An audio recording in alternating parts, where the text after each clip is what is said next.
ನನ್ನ ಹೆಸರು ಮಹಾದೇವಿ ಅಂಥೇಳಿ. ಇವಳು ನನ್ನ ಮಗಳು ಲಾವಣ್ಯ ಅಂಥೇಳಿ.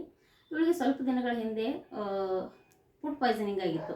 ಫುಡ್ ಪಾಯ್ಸನಿಂಗ್ ಆದ ತಕ್ಷಣ ಅವಳು ಬಹಳಷ್ಟು ಹಿಂದಿನ ರಾತ್ರಿ ಇರ್ಬೋದು, ಮುಂಜಾನೆ ಇರ್ಬೋದು, ಬಹಳಷ್ಟು ವಾಮಿಟ್ ಮಾಡಿಕೊಂಡ್ಲು. ಡಿಸೆಂಟ್ರಿ ಕೂಡ ಆಗಿತ್ತು.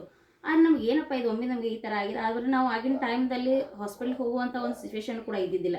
ಅವಾಗ ನಮ್ಮ ಮನೆ ಹತ್ರ ಗುರುಮಾತಾ ಅಕ್ಷತಾ ಪಾಟೀಲ್ ಅವರು ಬಂದ ತಕ್ಷಣ ಏನಾಗಿದೆ ಲಾವಣ್ಯ ಅಂತೇಳಿ ಒಂದು ಸ್ವಲ್ಪ ಚೆಕ್ ಮಾಡಿ ನೋಡಿದ್ರೆ ಇಲ್ರಿಕಿ ಭಾಳ ಫುಡ್ ಪಾಯ್ಸನ್ ಆಗಿದೆ. ಈಗಿನ ನಾನು ರೇಖಿ ಹೀಲಿಂಗ್ ಮುಖಾಂತರ ಹಾಕಿ ಇದನ್ನು ಮಾಡ್ತೇನೆ ಅಂತೇಳಿ ಮೇಡಮ್ ಸ್ಟಾರ್ಟ್ ಮಾಡಿದರು. ಗುರುಮಾ ಅವ್ರು ಸ್ಟಾರ್ಟ್ ಮಾಡಿದ ತಕ್ಷಣ ಫಸ್ಟು ಹೊಟ್ಟೆಗೆ ರೇಖಿ ಹೀಲಿಂಗನ್ನು ಮಾಡಿದರು. ರೇಖಿ ಹೀಲಿಂಗ್ ಮಾಡಿದ ತಕ್ಷಣ ಅವಳಿಗೆ ಮೋಷನ್ ಮುಖಾಂತರ ಏನಾಯಿತು, ಹೊರಗಡೆ ಎಲ್ಲ ಫುಡ್ ಪಾಯ್ಸನಿಂಗ್ ಹೋಯಿತು. ಅದೇ ರೀತಿಯಾಗಿ ಮತ್ತೆ ಎದೆಗೆ ಮಾಡಿದರು ರೇಖಿ ಹೀಲಿಂಗನ್ನು. ಎದೆಗೆ ಮಾಡಿದ ತಕ್ಷಣ ಅವಳ ಎದೆಯಲ್ಲಿರುವಂತಹ ಫುಡ್ ಪಾಯ್ಸನಿಂಗ್ ಎಲ್ಲವೂ ಕಿತ್ತುಕೊಟ್ಟು ಹೋಗ್ಬಿಡ್ತು. ವಾಮಿಟಿಂಗ್ ಮುಖಾಂತರ ಏನಾಯಿತು, ಹೊರಗಡೆ ಬಂದುಬಿಡ್ತು. ಅದೇ ರೀತಿಯಾಗಿ ಮತ್ತೆ ಹಣೆಗೆ ಹೀಲಿಂಗನ್ನು ಮಾಡಿದರು. ಅದೇ ರೀತಿ ತಲೆಗೆ ಕೂಡ ಹೀಲಿಂಗನ್ನು ಮಾಡಿದರು. ಹೀಲಿಂಗ್ ಮಾಡಿದ ತಕ್ಷಣ ಬಹಳಷ್ಟು ಚೇತರಿಕೆಯನ್ನು, ಬಹಳ ಎನರ್ಜಿಟಿಕ್ ಆಗಿ ಉಳಿದ್ಬಿಟ್ಲು. ಆದರೆ ನಮ್ಗೆ ಆಕೆಗೆ ಮೊದಲಿನ ಒಂದು ಸ್ಥಿತಿಯನ್ನು ನೋಡಿದಾಗ ಬಹಳಷ್ಟು ಸುಸ್ತಂದರೆ ಸುಸ್ತು ರೀತಿಯಲ್ಲಿದ್ದು.